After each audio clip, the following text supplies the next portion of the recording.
Would you like me to tell you a funny story?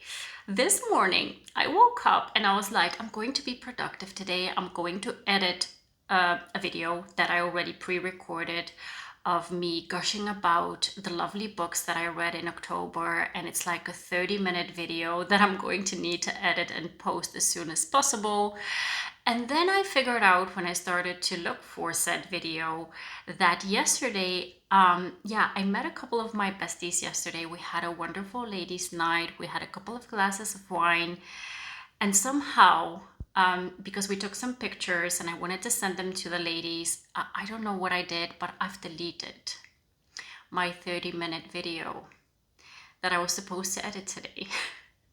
So here I am re-recording. So yeah, I'm not mad about it. On one hand, I'm just going to stick to the positive side of things. So I'm just going to get to gush about these lovely books again. So it's not a bad thing. I'm not going to feel too bad or mad at myself. And I'm just going to record it again.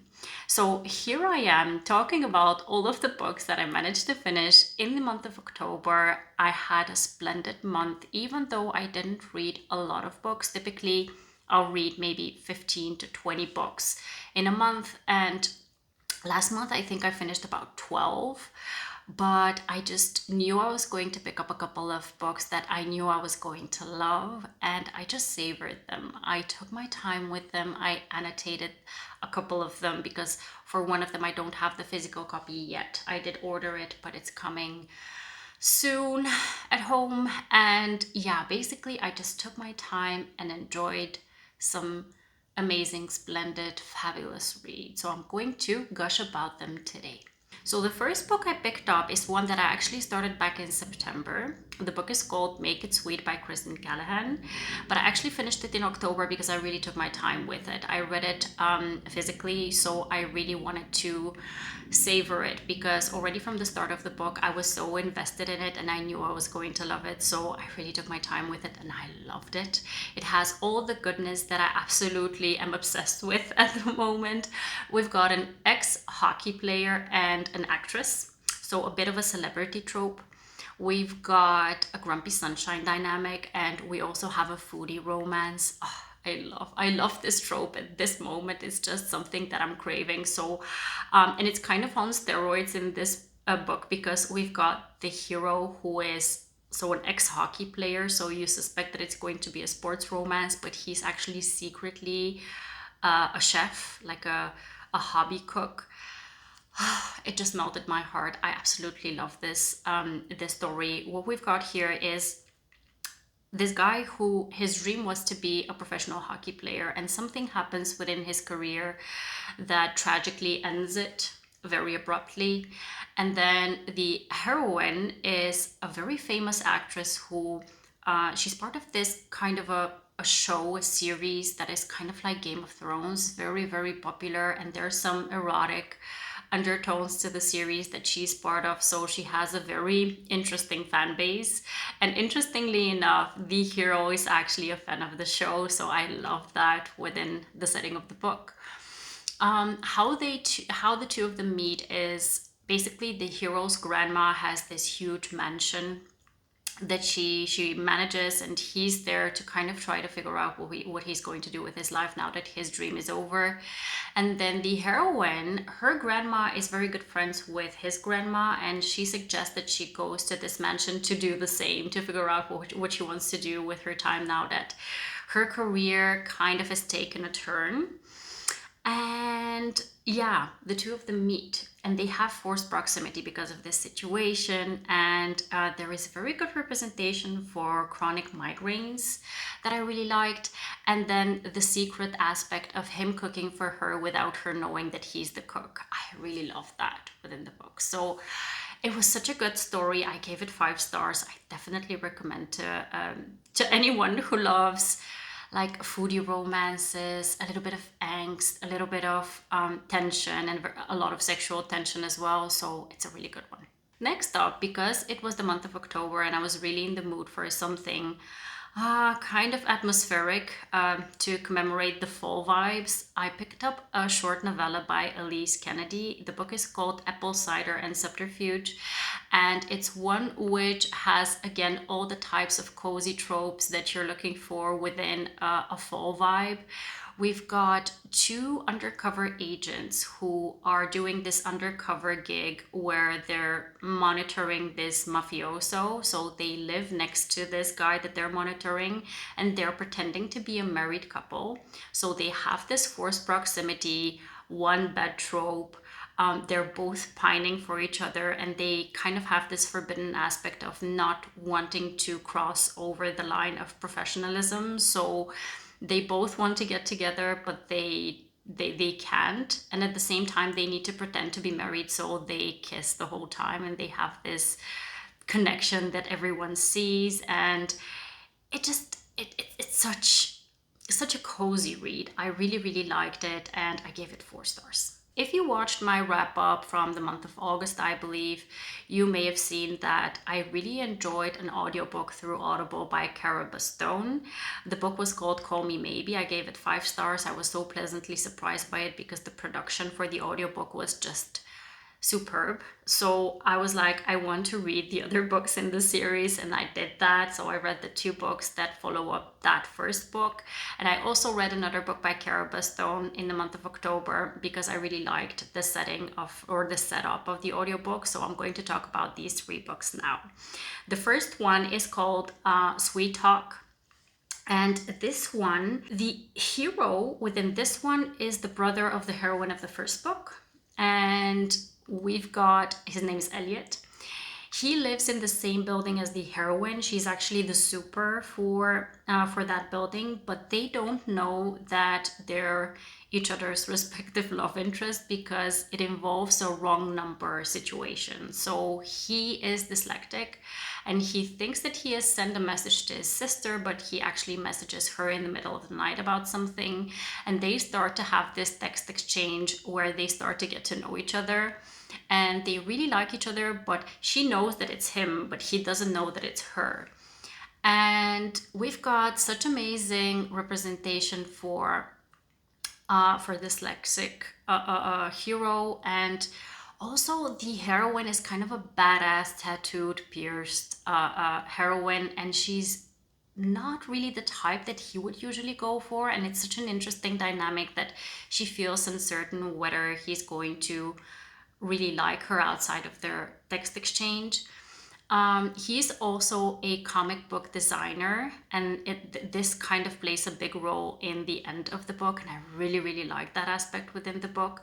And their exchange is just such a great kind of, again, cozy vibe. Like you're seeing an exchange between people who really are supposed to be together. So I really enjoyed that. And like I mentioned, just the audiobooks for Cara Bastone are such great productions where you have duet narration. You also have a lot of like sounds and special effects. It's set in New York, so you really feel like you're in the New York setting. And yeah, I really enjoyed this one, and I gave it 4 stars. It wasn't as good as Call Me Maybe in my opinion, but I really liked it. And then the one that follows it up is called Seatmate.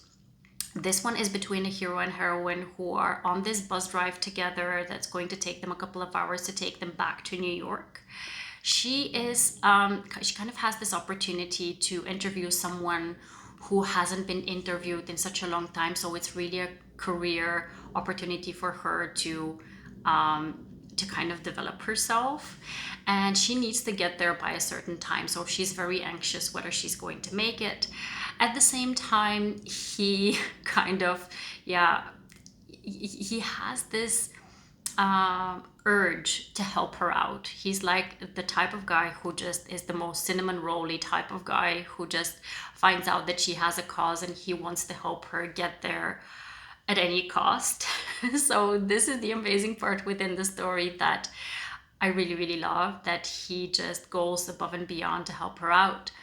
And throughout this bus drive, whatever can go wrong goes wrong. So it's such a fun story and a bit of an anxious kind of story, because you want to know whether she's going to get there on time to get her break. And I really liked it. I gave this one 4 stars as well.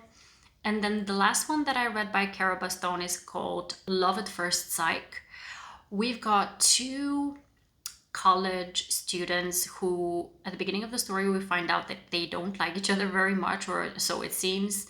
And they have this project where they need to work together to find out if love at first sight is really a thing. So they need to do these interviews of couples who are either together, have broken up, or divorced, or have just met, and find out what their story is.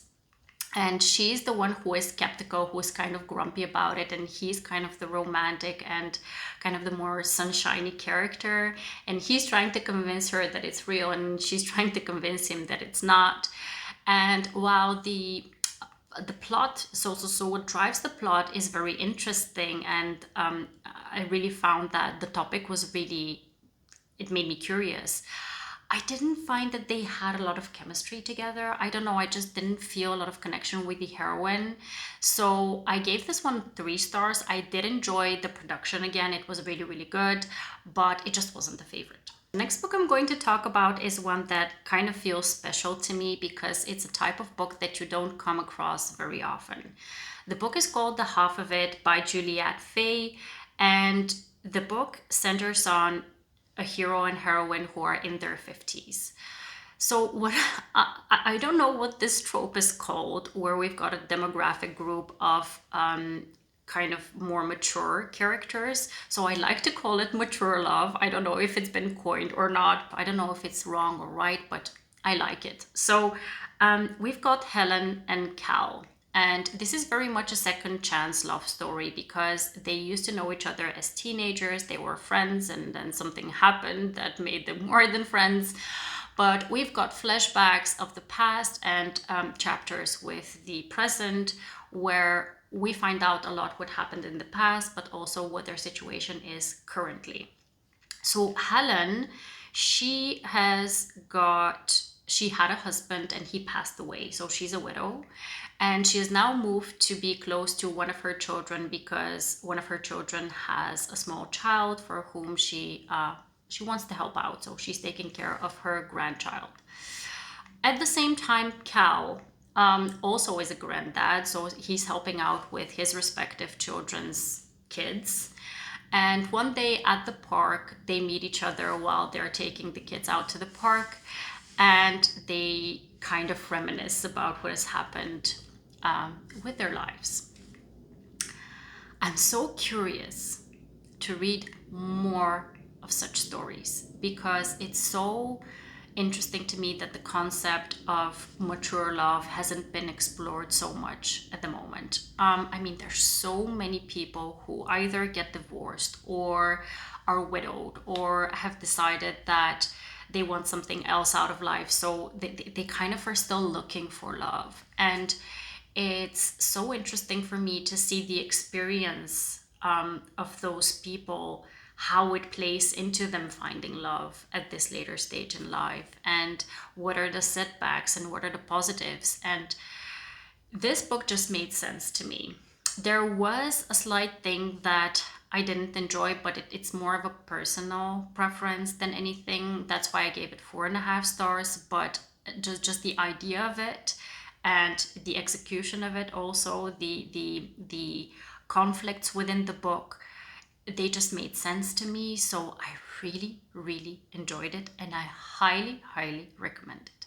Next up, I read some new releases. I read Salt in the Wound and Salt Kiss by Simone. This is a new, I would like to say, spin-off series off of her American Queen series because it is set in the same world. And we've got, in the first book, it's a novella. Salt Wound is a novella.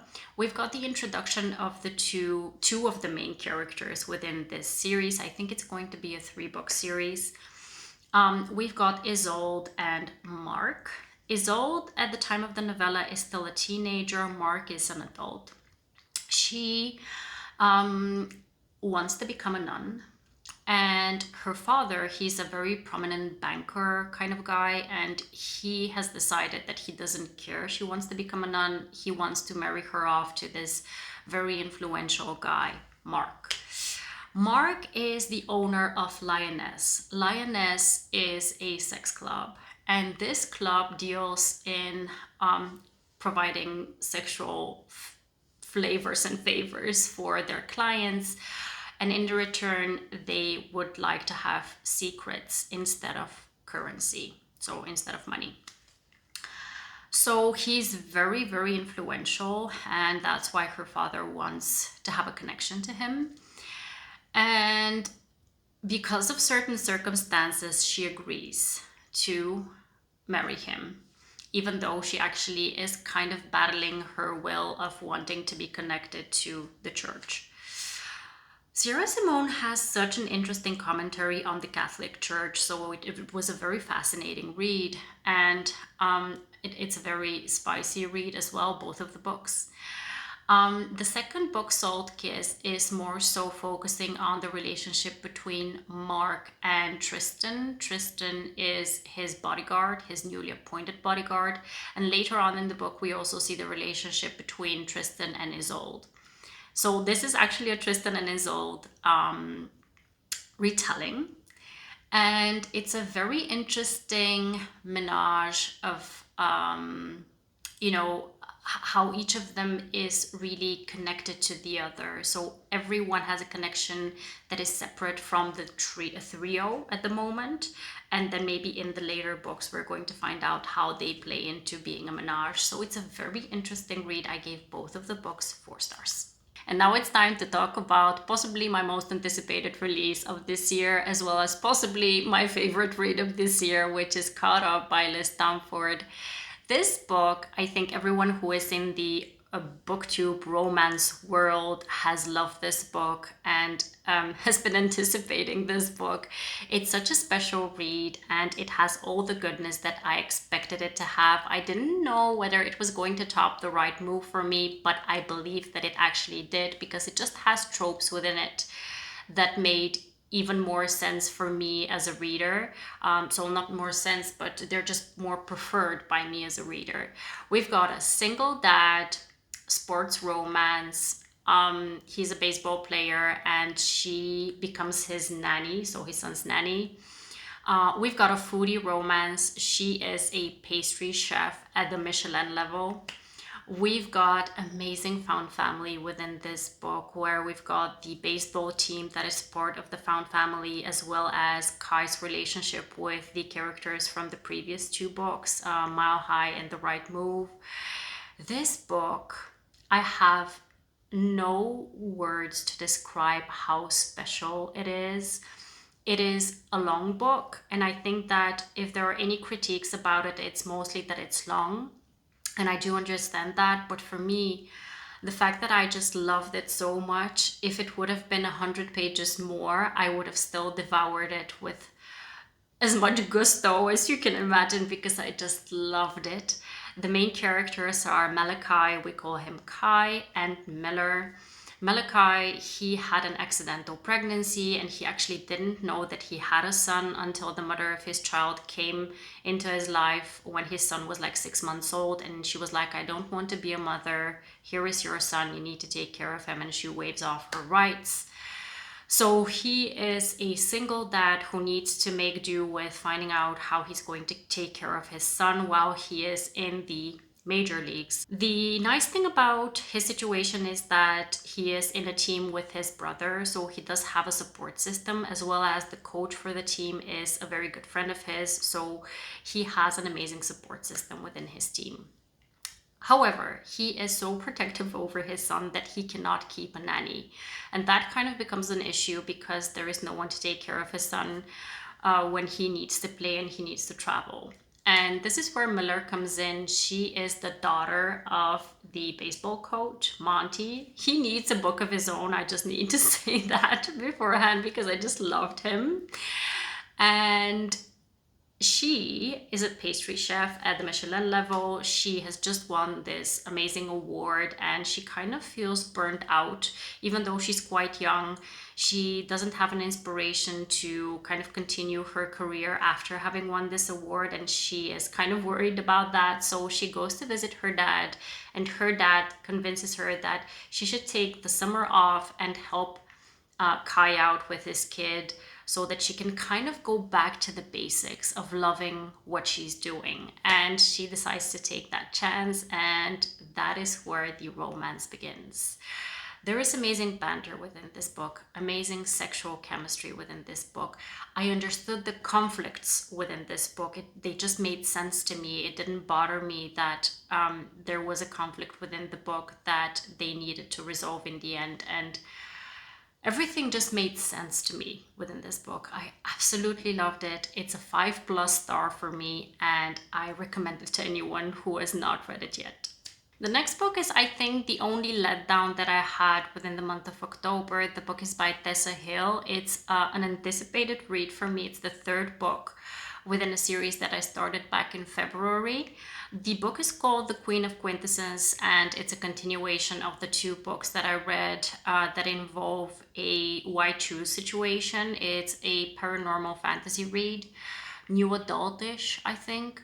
And I can't say a lot about the plot because it's the 3rd book within the series, and I just had high hopes for it because I had so much fun with the first 2 books, but this one kind of felt very immature to me, and there was kind of no plot device in my opinion. So there was no driven plot within the last book. It was supposed to have this major wrap up and kind of development in my opinion, and it just was very stagnant, very kind of flat. So I really didn't enjoy this one too much. I did round it up to 3 stars, but it's actually a 2.5 star read for me. So kind of unfortunate because I was really looking forward to it. The next read was really surprising for me because I just picked this up on a whim and I didn't have any expectations prior to picking this up.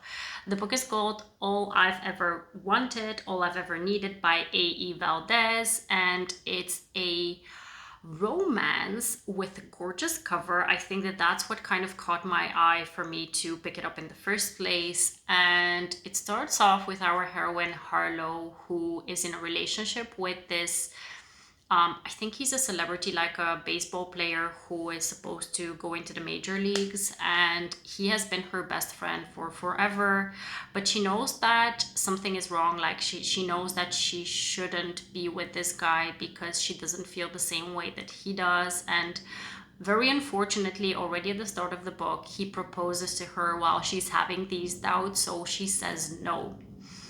They break up, and she goes on this retreat to Bali, to this yoga retreat with her best friends. And when she's there, she gets the opportunity to move to another city to become a yoga instructor, so that she kind of breaks ties with her circle that she has been in, and kind of can start over. And she decides to take this opportunity.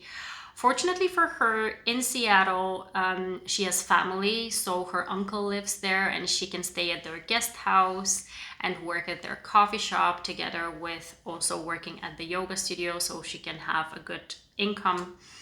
And when she starts teaching at this yoga studio, she meets a woman who instantly becomes her friend, and the romance is between our heroine Harlow and her friend's brother, whose name is Asen. He's a tattoo artist, he has his own studio, and when he meets Harlow, he immediately is very intrigued by her, but he decides that he wants to antagonize her and kind of pick on her and make her mad to kind of get a rise out of her. So their relationship is very much banter filled, very much kind of with a lot of tension between the two of them, but you already know from the start that both of them are attracted to one another. And I really related to the heroine because she was the type of heroine who just didn't know what she wants out of life. And within this book, she's trying to figure out who she is. She's trying to figure out what she should do to make herself happy, but also to find her passion in life. And she's questioning a lot of things, which I find that when you're at this stage in your life, when you're like 22, 3, 4, 5, that is the time to do it. You know, that is the time to really question, have I taken up the right path? Is what I'm doing the thing that I'm passionate about? Or should I look for something that makes me more passionate? And I really related to that. And the hero was just amazing. He was supporting her, he was rooting for her, he was protecting her, he was doing everything right. I loved him, and really, this was a surprising read for me. I gave it 4.5 stars. I rounded it up to 5 on Goodreads, and I definitely recommend it. The last book that I picked up is one that I knew I wanted to pick up in fall because it sounded like a fall read to me. The book is In a Jam by Kate Canterbury. This book really blew up last year. I think it was so popular, and everyone that I follow has given it 5 stars. So I was like, I definitely want to pick this up, but I want to pick it up at the right time. In a Jam, I knew that it was something with the heroine going to this small town, inheriting some kind of a farm, and something with jam. So I was like, okay, jam is being made in fall, so it should be a fall book. This was my logic for picking it up in October.